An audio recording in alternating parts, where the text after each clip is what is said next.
Hi, my name is Alissa Fortney-Tombaugh. I grew up here in the US and I currently serve as the Employment Program Manager here at JVS.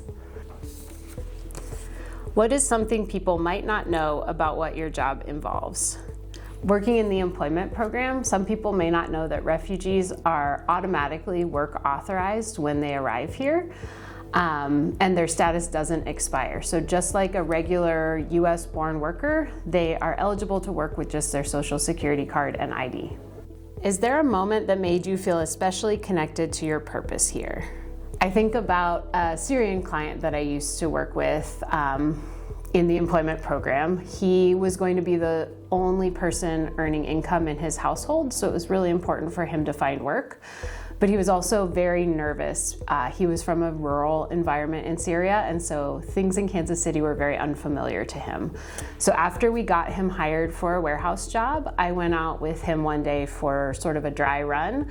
We went and met one of his coworkers who he would be going to work with each day, and they shared a language, so they were able to speak to each other in Arabic. Then I drove him to the work site as well so that he would know where everything was and what it would be like. And he started the job a few days later, and as far as I know, he's still there today. Who is the most talented singer or writer you like? One writer who comes to my mind is Karen Russell. She wrote a book called The Antidote that I would highly recommend. What is your fastest go-to food recipe? I would have to say quesadillas. They're very simple, just corn tortillas and cheese, but I could make them in 5 minutes and I could eat them every day. What is a small win that feels big to you? I worked with a family once who was from DRC, and this was their first winter in Kansas City.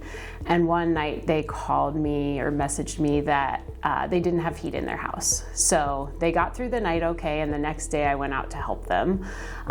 Looked all around, and in the end it turned out that all they needed was a new battery for their thermostat, which was a very small thing, but it was so gratifying when we installed that new battery and the warm air started blowing out of the vents to warm up their home.